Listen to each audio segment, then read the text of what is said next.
జగన్ గారితోనే ఉంటాము, వారితోనే కొనసాగుతామని చెప్పారు. మరి ఇదే పిల్లి సుభాష్ చంద్రబోస్ గారికి సంబంధించి ఎలక్షన్స్ టైంలో కూడా మనం వార్తలు చూసాం.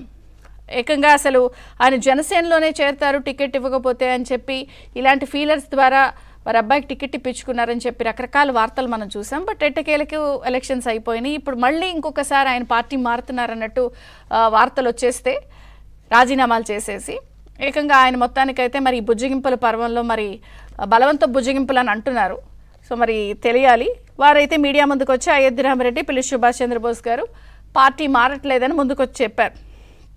అయితే 3 నెలలకే ఎందుకు ఇటువంటి పరిస్థితి వచ్చింది? ఇప్పటికే మనం చూసాం ఎలక్షన్స్ అయిన దగ్గర నుంచి ఇప్పటి వరకు కూడా. ఇప్పుడంటే ఎంపీలు మండలిలో సభ్యులు చేసేస్తున్నారు.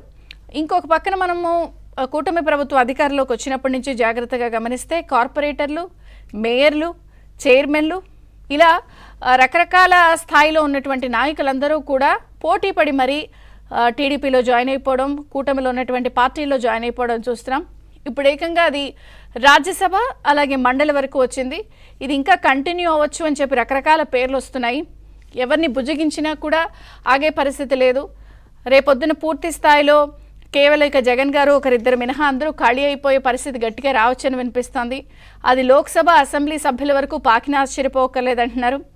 అలాగే అసెంబ్లీకి సంబంధించి ఉన్నటువంటి 11 మంది ఎమ్మెల్యేల్లో ఒక 7 కొత్త వాళ్ళు దాకా ఉన్నారు. ఆ 7 అయితే కనీసం ఆయన ఎలాగో అసెంబ్లీలోకి రారు. ఇప్పుడు కనీసం మేము కూడా అసెంబ్లీకి రాకుండా ఉంటే మా రాజకీయ భవిష్యత్తు పూర్తిగా శూన్యమైపోయే అవకాశం ఉంది. కనీసం మా 7 ఎమ్మెల్యేలన్నా ఒక గ్రూపుగా గుర్తించండి అని చెప్పి విజ్ఞప్తి చేశారన్నటువంటి ఇంకొక వార్త కూడా సంచలనంగా మారింది. మొత్తానికి రాజీనామాల పర్వం ఆగుతుందా? బలవంత బుజ్జగింపులు అన్న మాట చర్చ ఎందుకు వస్తోంది?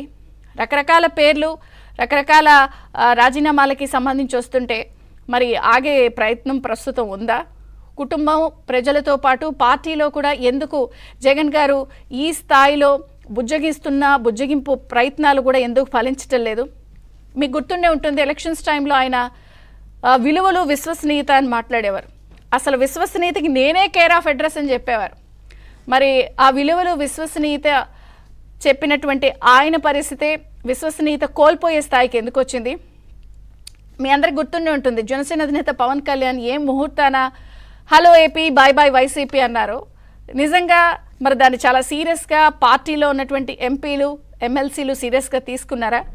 ఎందుకు బాయ్ బాయ్ వైసీపీ అంటున్నారు?